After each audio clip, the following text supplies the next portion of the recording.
கவிதா உதயகுமார், தலைவர் திருமலைமலையம் பேரூராட்சிங்க. கடந்த சனிக்கிழமை யூரியா கடத்தல் விஷயமாக திருமலைமலையம் பேரூராட்சிக்கு உட்பட்ட எல்லையுட்பட்ட வார்டு எண் 8 தமனாம்பாறை மற்றும் ரொட்டிக்கோளனூர் பகுதியில் ஒரு பெரிய விஷயமா போயிட்டு இருக்கு. அது என்னன்னா, பேரூராட்சிகிட்ட அவங்க எந்த அனுமதியுமே வாங்கல.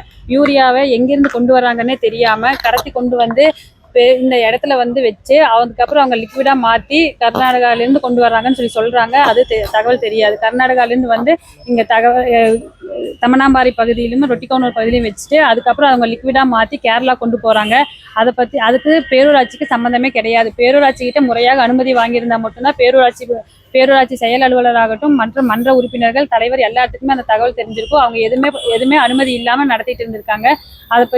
அதுக்காக இந்த சிலம்பரசன் என்பவர் தேவையில்லாம பொய் புகார் பேசிட்டு இருக்காரு. எதுக்கு எடுத்தாலும் தலைவருக்கும் செயல் அலுவலருக்கும் தெரியாம எதுவுமே நடக்காதுன்னு சொல்லி தவறான இதை சொல்லிட்டு இருக்காரு. அவர் மீது தக்க நடவடிக்கை எடுக்கணும்னு சொல்லி அதுக்காக நான் இப்ப எஸ்பி ஆபீஸ்ல கம்ப்ளைண்ட் கொடுத்ததுக்காக வந்திருக்கேங்க. 4 வருஷமாலாம் அது கிடையாதுங்க. கிட்டத்தட்ட 1.5 வருஷமா இருக்குன்னு சொல்றாங்க. அது ஒரு தோட்டத்துக்குள்ள இருக்கிறதுனால அது யாருக்குமே வெளியிருந்து பார்த்தா கூட தெரியாதுங்க. காம்பவுண்ட் கட்டி அவங்க தோட்டத்துக்குள்ளதான் வச்சு நடத்திட்டு இருந்திருக்காங்க. அருகில் இருக்க விவசாயிகளுக்கு கூட அது தெரியலைங்க.